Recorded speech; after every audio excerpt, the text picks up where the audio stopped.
Queen Elizabeth, unmarried and childless, steadfastly refused to name a heir. Many Catholics believed that her Catholic cousin, Mary, Queen of Scots, was the legitimate heir to the English throne, but she had been executed for treason in 1587.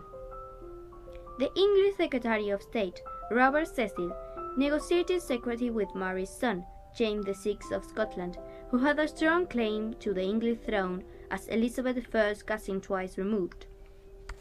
In the month before Elizabeth's death in March 1603, Cecil prepared the way for James to succeed her. When Elizabeth died in 1603, her cousin, King James VI of Scotland, came to England to be king. James was the great-great-grandson of Henry VII, King of England and Lord of Ireland through both his parents, uniquely positioning him to eventually accede to all the three thrones. He began a new dynasty, the Stuarts. Thus, after many centuries of unrest and trouble between the two countries, England and Scotland became united. The Stuarts were the first kings of the United Kingdom. In those days, men felt that religion was the most important thing in their lives, and they fought and died for it. Under Elizabeth, England had been a Protestant country, but the Catholics hoped that James would favor them. James did not wish to change the religion of his new country, and a number of Catholics plotted to blow up the Houses of Parliament on a day when he was to be present.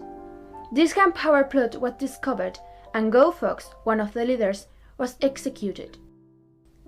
When James died in 1625, Charles I, his second son, became king.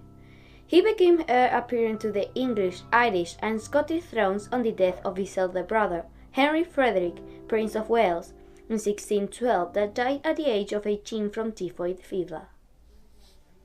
He believed that he should rule England by divine right, that is, since God had made him a king, he could rule without the advice of a parliament.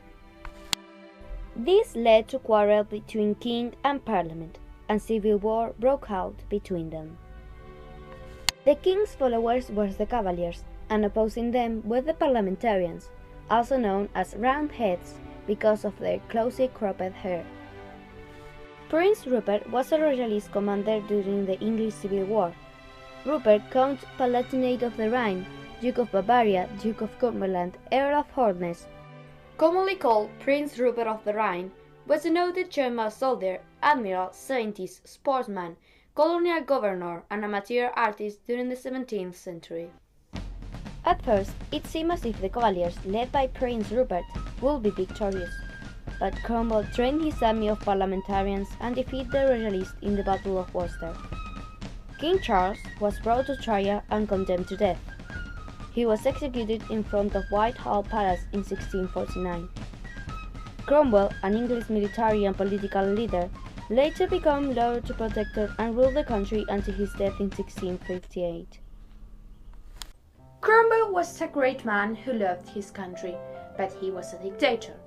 He and his followers, the Puritans, believed that pleasure was wicked, so theaters were shut and laws were made against betting, Sunday games, music, dancing, and even singing.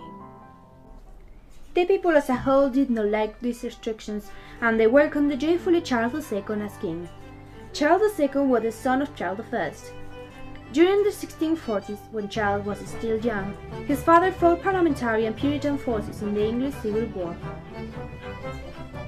Charles accompanied his father during the Battle of Edged Hill, the first pitched battle of the First English Civil War, and at the age of 14 participated in the campaigns of 1645 when he was made titular commander of the English forces in the West Country. By spring 1646, his father was losing the war, and Charles left England due to fears for his safety, setting off from Falmouth after staying in a Pythonese castle, going first for the Isles of Scilly, then to Jersey, and finally to France, when his mother was already living in exile and his first cousin, 8 years old Louis XIV, was king. When Cromwell died in 1658, Charles returned to England to be king. He was handsome and popular. He encouraged science, sport, music, art, and acting. There were several disasters in the reign of Charles II. In 1665, a hot summer and the filthy streets caused a fever to spread quickly, and thousands of Londoners died. People who were ill with the plague were taken away in closed litters or coaches to a kind of hospital known as a pest house. At night, men came round with carts to collect the dead. Churchyards were so full that many of the dead had to be buried in the fields. When the winter came, the plague grew less, but next year, 1666, another disaster happened, the Fire of London, that destroyed almost all London. At that time, houses were made of wood and peat construction, dangerously flammable, and it did not take long for the fire to expand. The procedure to stop a fire from spreading, it had always been to destroy the houses in the path of the flames, creating fire breaks. The mayor was worried about the cost of rebuilding, and when the decision was taken, the fire was too out of control to stop. 3 days later, the Duke of York ordered the paper house demolished to create a fire break, and the fire finally died down. In 6 years, London was rebuilt, and Sir Christopher Wren, the famous architect, designed St. Paul's Cathedral and many other beautiful churches. He made a splendid plan for a new London with fine wide streets and noble buildings, but people would not follow it. They must rebuild the houses where they had been before. The new houses were built of brick and stone instead of wood, and seemed so handsome that everyone who could afford to built himself one. The streets became cleaner and a little straighter. A third disaster in Charles II's reign was the war with Holland, when the Dutch sailed up the river Medway and burned the towns of Chatham and Rochester. Parliament was distressed at this happening and spent money on new ships for the navy. Not long afterwards, the British Navy defeated the Dutch at sea. Charles suffered a sudden apoplectic fit on February 1685 and died 4 days later at Whitehall Palace. The suddenness of this illness and death led to suspicion of poison in the minds of many, including one of the royal doctors.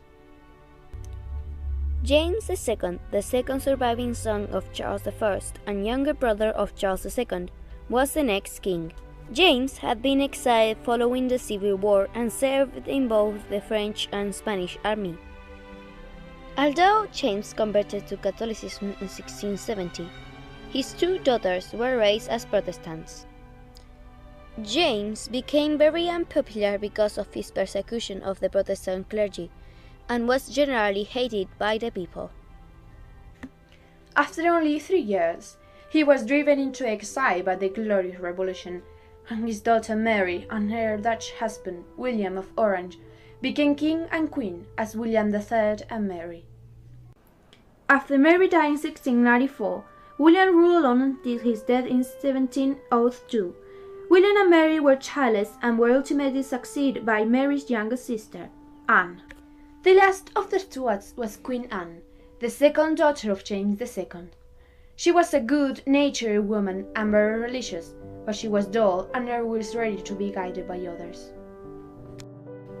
Because of this weakness, she was completely ruled for many years by John Churchill, Duke of Marlborough, a famous soldier, and his wife, Sarah, her closest friend.